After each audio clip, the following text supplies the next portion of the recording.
हमने गौसे आजम शेख अब्दुल कादिर जीलानी को सिर्फ करामतों वाला बुजुर्ग समझा है और उनको यही जाना है। हालांकि गौसे आजम की सीरत के ऐसे ऐसे पहलू हैं कि जिसको सुनकर हम बहुत कुछ अपनी ज़ात में भी इम्प्लीमेंट कर सकते हैं। सारे 11वीं मनाने वाले हैं, लंगर खाने वाले हैं, खिलाने वाले हैं। भाई क्या जानते हो गौस पाक के बारे में? तो गौस पाक ने फला बीमार को ठीक कर दिया था, दुआ की थी तो कश्ती तैरा दी थी, ये सारे वाकयात। और क्या जानते हो गौस पाक के बारे में?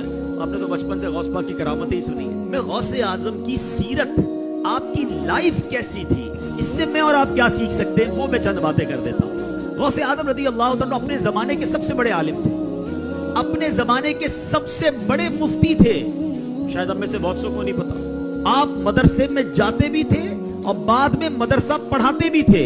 आपकी लाइफ तदरीस में गुजरी। 40 साल तक आपने बयानात किए।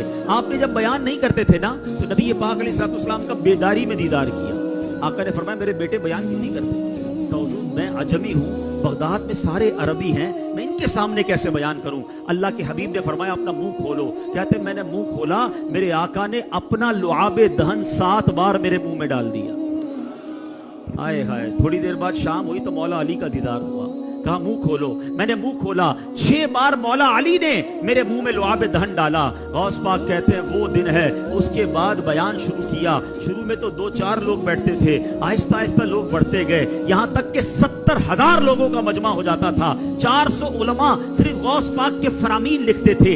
हजारों लोग मुसलमान हुए, कई लोग ताइब हुए। ये गौसे पाक का अंदाज। 40 साल तक दीन की खिदमत आपने की। ए कादरी कहलाने वालों, ए गौसे पाक से मोहब्बत करने वालों, आज पहला दर्स ये लेके जाओ कि हमें भी नेकी की दावत देनी है, हमें भी दर्स व बयान करना है। अल्लाह हमें ये मौका दे तो ये अल्लाह वालों का तरीका है। जिस पीर का मुरीद हूँ गौसे आजम, वो 40 साल तक बयान करते रहे। शुरू तो करें, अल्लाह पाक फैजान गौसे पाक आजम आपकी ज़बान पर जारी कर दे।